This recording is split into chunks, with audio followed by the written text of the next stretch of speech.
Bapak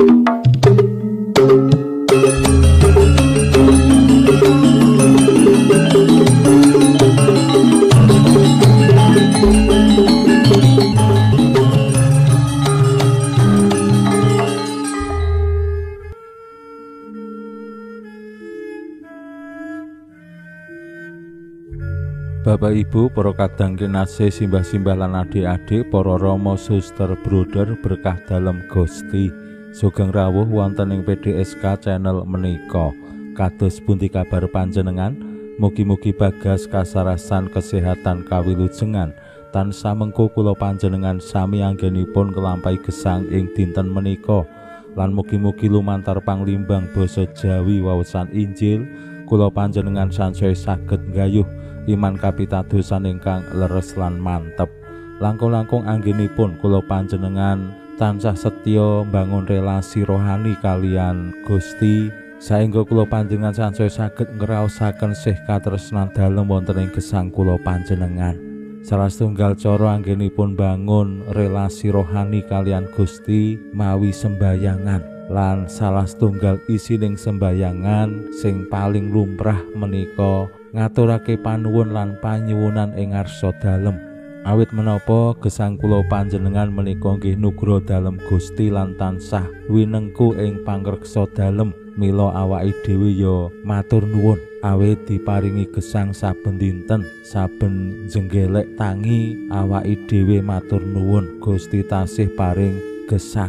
Ugi kesehatan utawi nggih perjuangan wonten ing alam gesang menika yen diatur panuwune ing ngarsa dalem temtu langkung adamel manah menika kuat tatak mbok kudu ngadepi maneka warni tantangan lan kasisahan.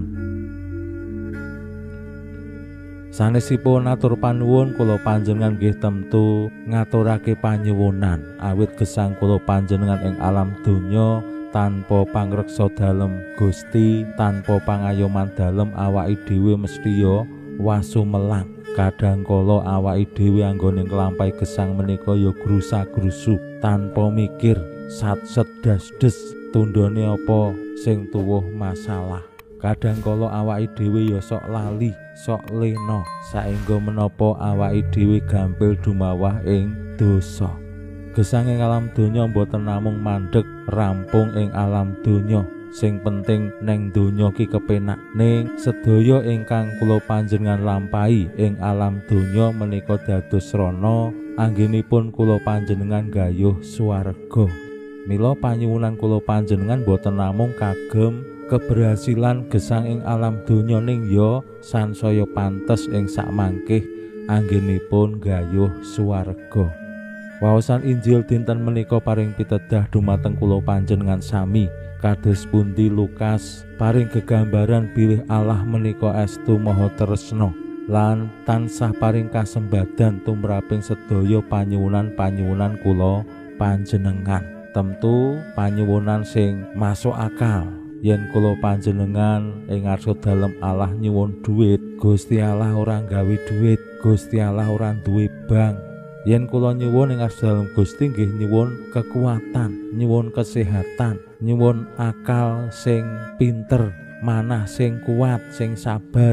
Saengga menapa anggenipun nyambut damel pados dhuwit menika tansah setya, tansah jujur, tansah penuh tanggung jawab saengga anggone nyambut gawe dadi petel, rajin, tekun lan sanes-sanesipun.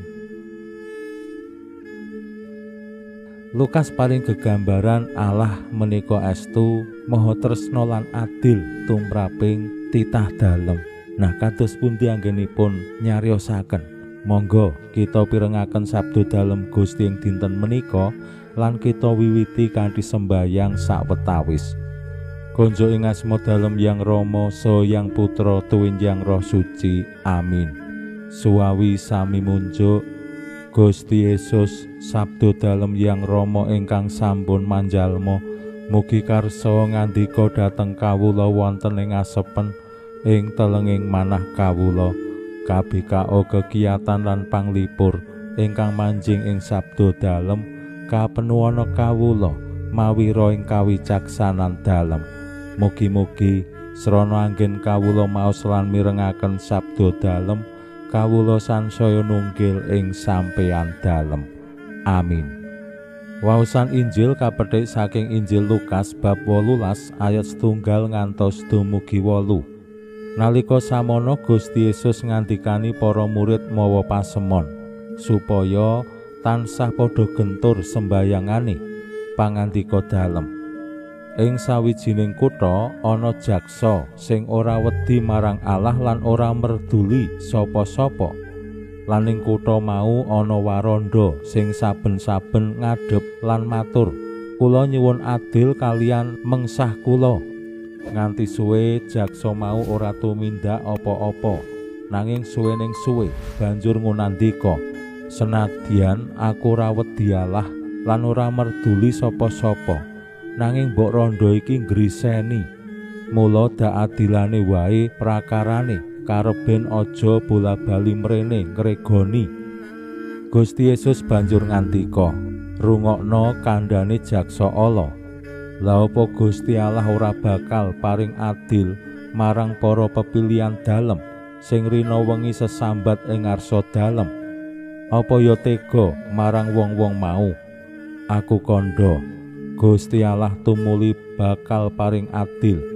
Nanging apa putraning manungsa bakal nemoni pengandel ana ing donya samangsa rawuh?"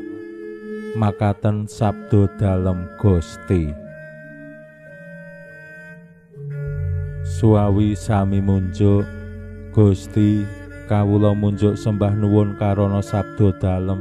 Sabda dalem dadosa obor ingkang madangi margining gesang kawula. Katuntuna kawula sageta sabda dalem menika numusi manah ngantos tansah ngrembaka kangge nggayuh gesang ing swarga. Amin. Bapak Ibu para kadang kinasih simbah-simbah lan adik-adik, kangge nuntun para murid dalem anggene supaya gentur sembayangane, Gusti paring gegambaran kados pundi Allah ingkang Maha Sae tansah nyembadani lan enggal-enggal lasung pitulungan dumateng sesambatipun para murid. Awit para murid menika pepilihan dalem Allah. Allah wis Maha Sae lan nganggep para murid menika pepilihan dalem putra kinasih. Mula nggih dadi anak yang disayangi. Lan kula panjenengan tentu nggadahi pengalaman kados pundi dadi anak kesayangan. Apa-apa dituruti, pokok men dimanja. Menika nasibe anak kesayangan. Lan Gusti paring gegambaran Allah menika estu Maha Sae tumrap pepilihan dalem. Lan gegambaran jaksa sing ora adil, jaksa sing alawe paring kasembadan dumateng panyuwunanipun mbok rondo sing bola-bali nyuwun. Apa meneh Gusti Allah sing estu sae lan maha tresna dumateng para murid. Mila kula panjenengan sami dipun kersakaken Gusti supados gentur anggone sembayang, gentur anggone mbangun relasi rohani kalian Gusti. Aja kendhat, aja mandeg utawi bolong-bolong. Sembayangan sing paling utami inggih menika Ekaristi. Awaki dhewe pinanggih langsung kalian Gusti lan ing Ekaristi menika awaki dhewe ya manunggil kalian Gusti lumantar komuni. Nah, wonten ing Ekaristi menika awaki dhewe ngaturake panuwun lan panyuwunan. Ing wulan November menika sacara mirunggan ingkang kula panjenengan suwun langkung-langkung nggih kawilujengan panebusan tumraping para sederek ingkang sampun sumari, ingkang sampun dikersakaken wangsul wonten ing daleming Allah ing swarga. Mugi-mugi kula panjenengan sami lumantar sabda dalem Gusti dinten menika sansaya tekun, setya lan tanpa kendhat anggenipun sembayang ing ngarsa dalem Gusti. Pinuji Allah sakmenika sarta ing salami-laminipun. Salam sehat, salam bahagia, salam katentreman. Lan mugi-mugi lumantar panglimbang dinten menika kula panjenengan tansah jinangkung ing berkah dalem Gusti ingkang Maha Kuwasa, Hyang Rama saha Hyang Putra tuwin Hyang Roh Suci. Amin.